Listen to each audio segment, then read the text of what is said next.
Hello and welcome back everyone. So now we continue our series of PYQs. So here we have question number 17 और ये question हमें CSIR जून 2020 में पूछा गया था. So इस क्वेश्चन में हमें गिवन है that the Hamiltonian of a system of 3 spins is this. Hamiltonian हमें गिवन है where SI is equals to plus minus 1 spin दे रखी है and I is equals to 1 to 3. The canonical partition function at the temperature T is. ठीक है, तो हमें simply partition function पूछा है. ठीक है, सो हैमिल्टोनियन हमें गिवन है एंड पार्टीशन फंक्शन पूछा है. सो हमारा हैमिल्टोनियन हमारे पास है जे S1 S2 plus S2 S3. S ये जो है एस हमारे पास स्पिन्स है. तो ये जो हमारा क्वेश्चन है ये आइजिंग मॉडल का क्वेश्चन हमने ऐसा कर रखा है. ठीक है, तो सॉल्व करते हैं इसको. तो since we know the partition function z is equals to summation i g I e raise to the power minus beta e i. ठीक है, ये हम पार्टीशन फंक्शन की प्रॉपर्टी से जानते हैं. सो यहाँ पे हमारे पास स्पिन्स दे रखी है, तो इसके करस्पॉन्डिंग जो एनर्जी वैल्यूज होगी हमारे पास, तो हमें वो फाइंड करनी है. तो इसके लिए हम टेबल बना लेते हैं. ठीक है, सबसे अच्छा तरीका. सो this is S1 S2 S3. Here S1 S2 S2 S3 और यहाँ पे एनर्जी आइगन वैल्यू जो है और हैमिल्टोनियन हमारा जो क्या है H is equals to J S1 S2 plus S2 S3. ठीक है, सो ये हमने टेबल बनाई. ठीक है,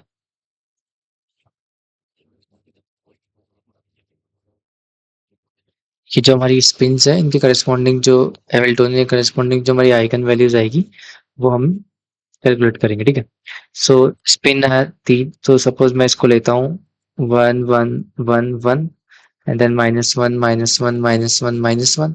दिस वन 1 1 -1 -1. ये तरीका है, मतलब अगर हमारे पास की कॉम्बिनेशन दे रखा हो. अगर ये S1 S2 S3 3 स्पिन्स है तो फर्स्ट वन को हम 4 बार प्लस 4 बार माइनस.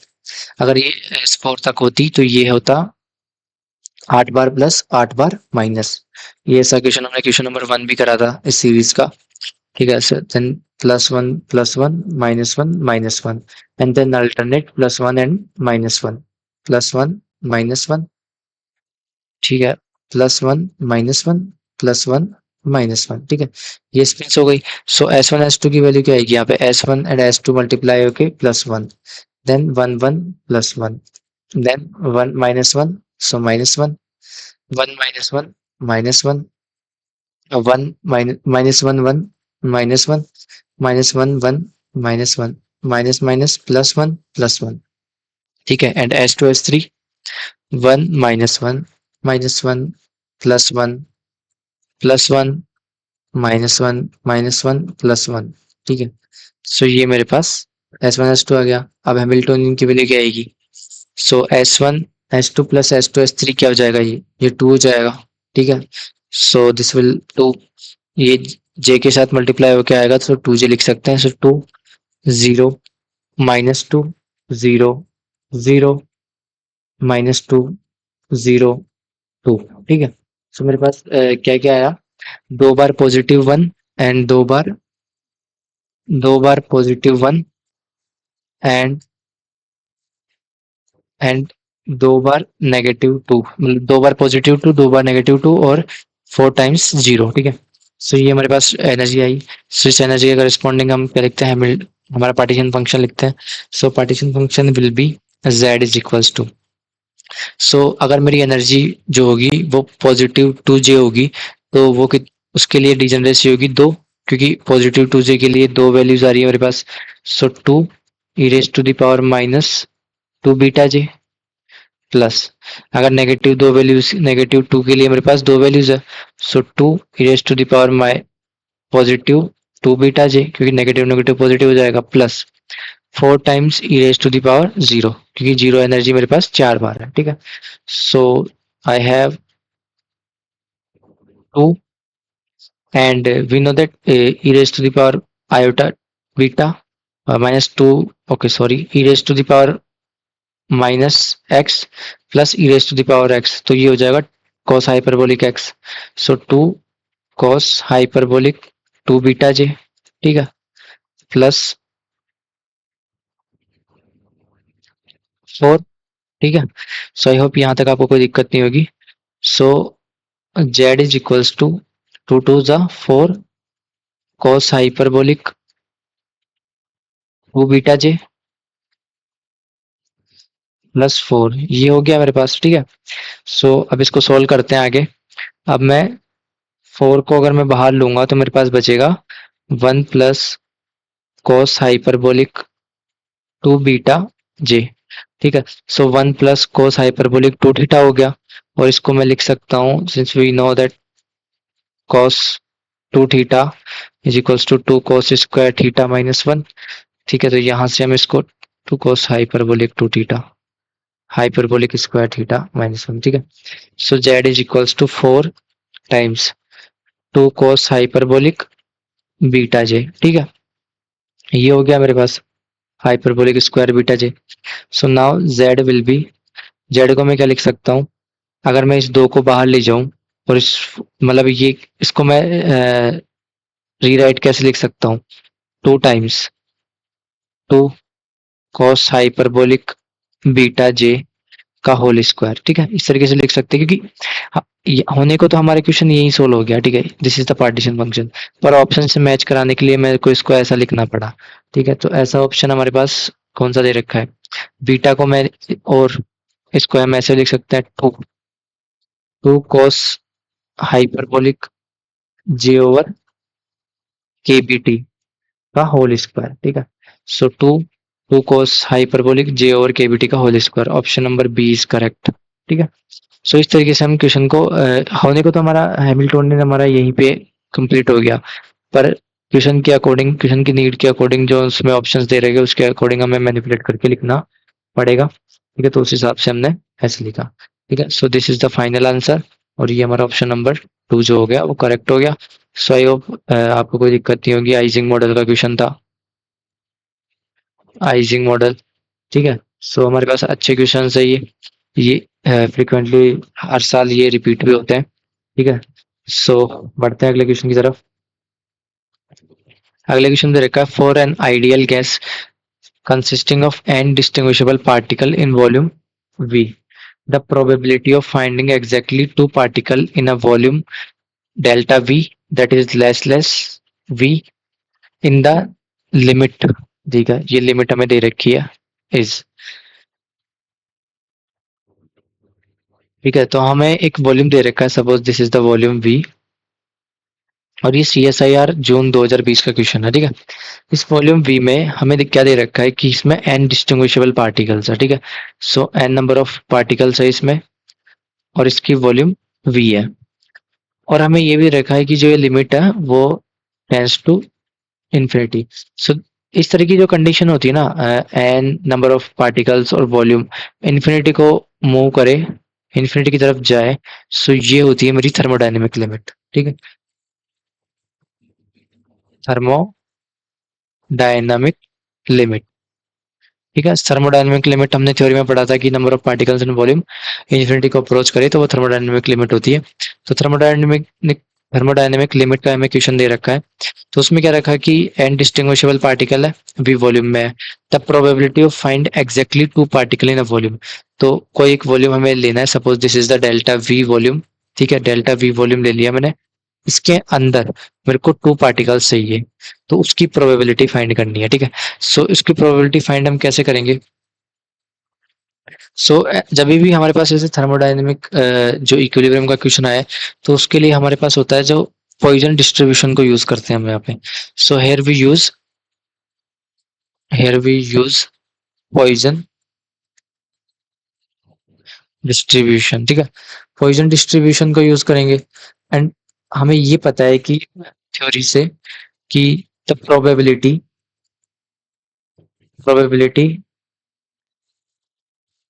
इन पॉइजन डिस्ट्रीब्यूशन, पॉइजन डिस्ट्रीब्यूशन में हमें प्रोबेबिलिटी हम कैसे फाइंड करते हैं, that is P of N is equals to mu power N over factorial N E raise to the power minus mu, ठीक है।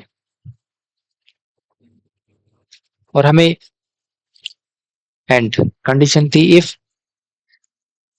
N is very large, N is very large हो, हमारा an large हो, तो जो मेरा distribution होगा, mu की वे जो वैल्यू होगी वो वैल्यू होगी n delta v over v, ठीक है।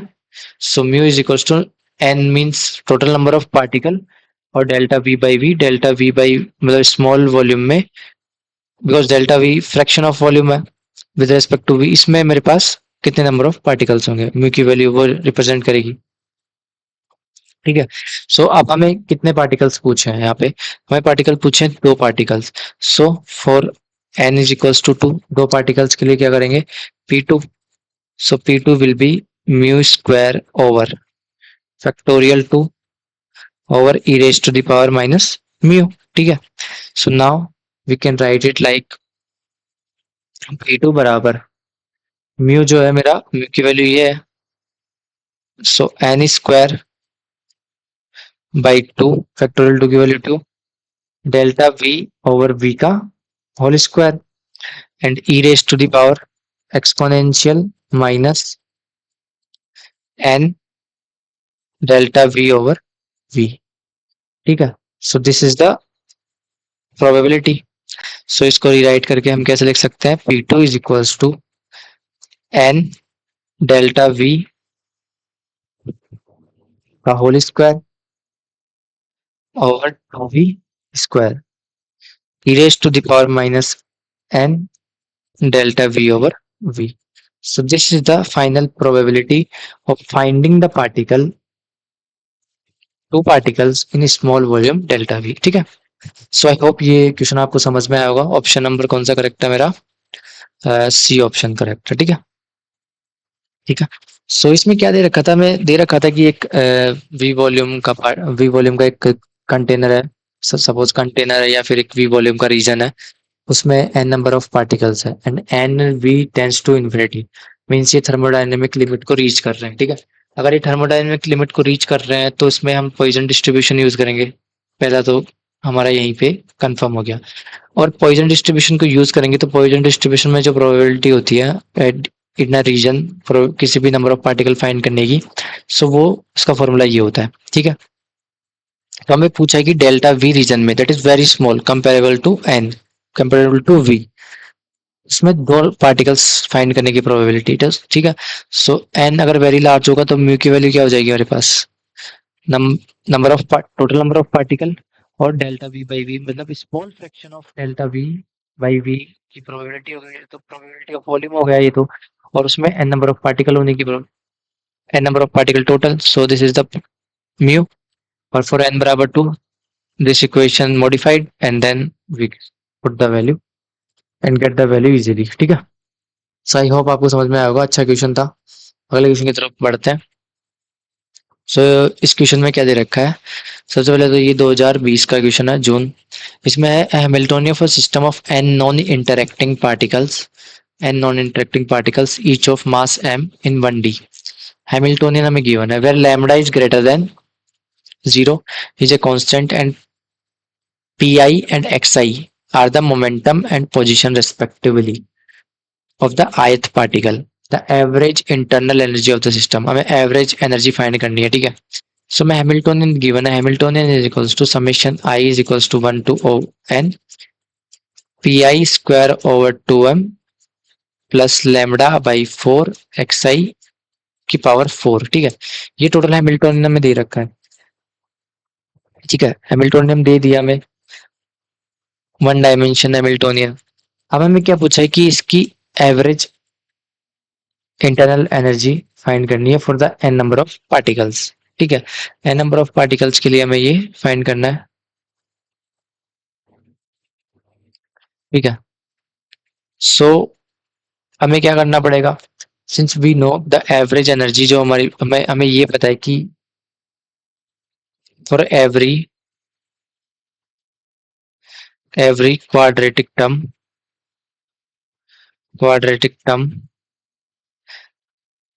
Average energy will be half K B T. So कोई भी अगर हमारे पास क्वाड्रेटिक टर्म होगी तो उसके लिए energy half K B T होगी एवरेज। सो सपोज मैं अगर average of P I square by 2m करूँ, सो इसके लिए मेरे पास एनर्जी कितनी हो जाएगी, हाफ के बी टी, ठीक है। सो फर्स्ट वन तो ये हो गया। दूसरा मेरे पास था कि अगर मेरे पास कोई फंक्शन ऐसे दे रखा हो, potential is equals to alpha X की पावर एन, ठीक है। सो एवरेज ऑफ वी मेरा पास क्या हो जाएगा, k B t by N, ठीक है। ये भी हमने प्रीवियस क्वेश्चन ऐसे कर चुके हैं हम, ठीक है। सो उसके अकॉर्डिंग अगर मैं सोल्व करूंगा इसको, so this is average energy will be p I square by two m का average plus lambda x i की पावर 4 ओवर 4 का एवरेज, ठीक है। So p I square by two m quadratic term, so इसका half K B T plus इसका कितना हो जाएगा, के बी टी बाई 4, ठीक है। सो कंप्लीट मैंने 4 एलसीएम लिया, ये हो जाएगा 2 के बी टी, ये हो जाएगा k B t, and total will be 3 k B t by 4, ठीक है। So my average energy will be 3/4 kbt, ठीक है। सो 3/4 केबीटी मेरी एवरेज आ जाएगी। So option b is correct, 3/4 kbt, ठीक है। अगर ये n number of particles mention करता तो ये ऐसे भी लिख सकते हैं इसको, 3/4 एन केबीटी, ठीक है। सो क्वेश्चन की नीड के अनुसार और क्वेश्चन में ऑप्शंस क्या दे रखे हैं उसके अकॉर्डिंग हमें आंसर डिफाइन करना है। So this will be the answer for this question, ठीक है। सो इस तरीके के क्वेश्चन थोड़े इजी क्वेश्चंस होते हैं, हैमिल्टोनियन दिया हो तो हमें ये दो दो चीजें हमें ये बतानी चाहिए। फॉर एवरी क्वाड्रेटिक टर्म हमारे पास जो एवरेज एनर्जी होगी वो हाफ केवीटी होगी, और अगर हमारे पास कोई भी पोटेंशियल इस फॉर्म में दे रखा हो तो उस पोटेंशियल के लिए एवरेज अगर पोटेंशियल का निकालेंगे तो वो केवीटी बाई एन आएगा। सो वो हमने वही करा है, ठीक है। सो आई होप समझ में आया होगा। बढ़ते हैं अगले क्वेश्चन की तरफ। इस क्वेश्चन में हमें दे रखा है क्वेश्चन नंबर 20।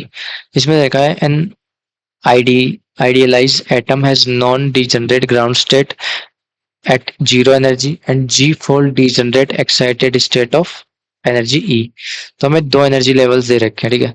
सो एक एनर्जी लेवल की एनर्जी जीरो दे रखी है ग्राउंड स्टेट, और उसकी डिजेनरेटसी कितनी है, जी इज इक्वल्स टू 1, क्योंकि ये नॉन डिजेनरेट दे रखा है, non degenerate ground state with zero energy. And second जो दे रखा है उसकी एनर्जी ई है और उसकी डिजेनरेसी कितनी है, जी जी जी टाइम्स वो डिजेनरेट है, ठीक है। इस तरीके से दे रखा है। In and non interacting system of N such atoms, हमारे पास टोटल नंबर ऑफ एटम्स कितने हैं, the population of the excited state में exceed that the ground state above the temperature T is equals to this, the minimum value of G for which this is possible। n atoms है, the population of excited state में exceed, हमें population excited state की exceed करनी है, that the ground state exceed that of the ground state above the temperature this, ठीक है। सो उस temperature के ऊपर हमें एक्साइटेड स्टेट में कितने नंबर ऑफ पार्टिकल्स होंगे, सो उसकी डिजेनरेशन में फाइंड करनी है, ठीक है। सो हमें दे रखा है नंबर ऑफ एटम्स कितने हैं हमारे पास, n, ठीक है।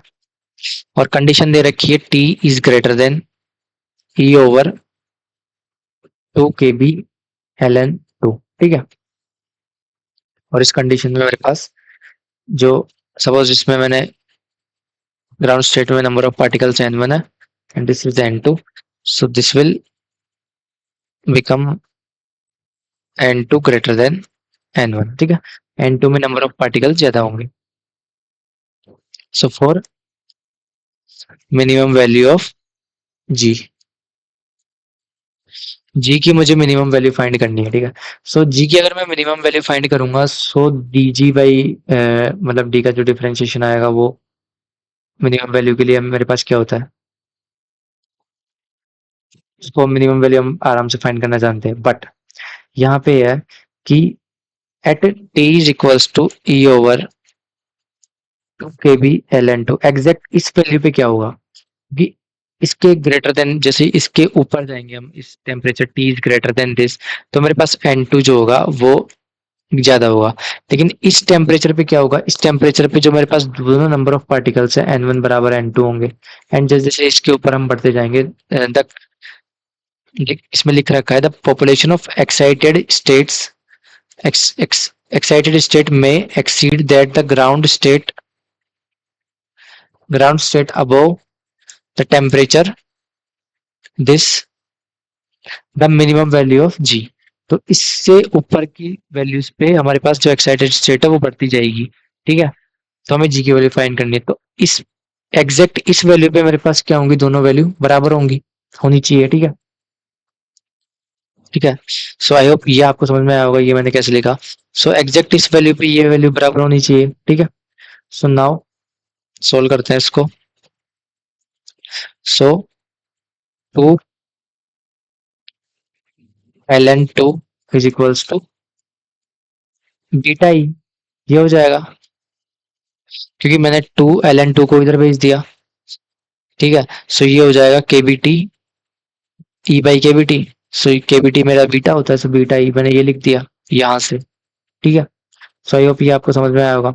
अब पार्टीशन फंक्शन निकालते हैं। Partition function Z is equals to summation I E raised G I E raised to the power minus beta D I. ठीक है, सो इसकी डिजेनरेसी कितनी है, ग्राउंड स्टेट की 1 and energy E raised to the power 0 plus degeneracy of this G E raised to the power minus beta ई। ठीक है, सो मेरे पास partition function Z हो गया 1 plus ji E raised to the power minus beta ई। ठीक है, ये मैंने calculate कर दिया। अब नंबर ऑफ पार्टिकल्स निकालना है n1 and n2। So n1 कैसे निकालेंगे, n1 is equals to number of particles. So number of particles calculate करना है। सो फर्स्ट वन है मेरा ग्राउंड स्टेट में कैलकुलेट करना है। ग्राउंड स्टेट में मेरे पास n1 नंबर ऑफ पार्टिकल्स है, ये कैसे निकालेंगे, probability of ground state into total number of particles. इस तरीके से निकालूंगा probability of ground state total number of particles. Second है मेरे को फर्स्ट एक्साइटेड स्टेट की मैं चाहिए नंबर ऑफ पार्टिकल्स, तो n2 is equals to probability of second first excited state और second this state and total number of particles. ठीक है, सो इस तरीके से हम total number of particles calculate करते हैं। So n1 will be n upon probability क्या होगी, टोटल एनर्जी इस केस में कितनी है 1 over partition function. So 1 over partition function मेरा कितना है 1 plus ji E raise to the power minus beta ई। ठीक है, so n1 will be n over 1 plus ji E raise to the power minus, अब मैं बीटा ई की value क्या थी 2ln2, और अगर मैं इसको रीराइट करके लिखूं तो इसको मैं ऐसे लिख सकता हूँ beta E is equals to ln of 4। ठीक है, so this will ln 4। I hope यहाँ तक आपको कोई डाउट नहीं होगा। So n1 will be n plus 1 plus G, so E raise to the power ln, so इसको मैं ऐसे लिख सकता हूँ रीराइट करके E raise to the power ln 1/4। ठीक है, ये आपको सही से दिख नहीं रहा होगा, मैं इसको लिखता हूँ e raise to the power ln 1/4। ठीक है, अभी दिख रहा होगा। So n1 will be n1 plus this will become g/4, क्योंकि हमें पता है कि e raise to the power ln x is equals to x होता है। सो दिस विल n1 मेरे पास आ गया। अब मैं n2 कैलकुलेट करता हूँ। So n2 will be total number of particle and energy of second g e raise to the power minus beta e over partition function 1 plus ji E raise to the power minus beta ई। ठीक है, similar condition यहाँ apply करेंगे। So this will become n and g, और e raise to the power में से मैं नीचे divide कर देता हूँ। So this will become g plus e raise to the power beta ई। ठीक है, ये नेगेटिव वाली टर्म तो कैंसिल आउट हो जाएगी अगर मैं इससे डिवाइड करूंगा तो। ठीक है, और ये 1/दिस और ये पॉजिटिव हो जाएगा ऊपर लेके जाएंगे तो। ठीक है, so n2 will be ng और g plus e raise to the power beta की जगह ln 4। So this will become ng over g plus 4। ठीक है, सो n1 एंड n2 मेरे पास आ गए। अब मेरे पास कंडीशन क्या थी, कि मेरे पास कंडीशन थी कि t is greater then this. अगर t की वैल्यू इससे बड़ी हो, इसको मैं साफ करता हूँ। अगर मेरे पास t की वैल्यू इससे बड़ी हो तो मेरे पास n1 वो n2 जो होगा वो बड़ा ज्यादा होगा। लेकिन अगर इसके बराबर होगी तो दोनों क्या होंगे मेरे पास, बराबर हो जाएंगे, n1 और n2 बराबर हो जाएंगे। ठीक है, सो मैं कंडीशन लगाता हूँ। सो इफ के पेन चेंज करता हूँ, थोड़ा दिक्कत आती है मेरे को पता है। कलर चेंज करते हैं हम वाइट।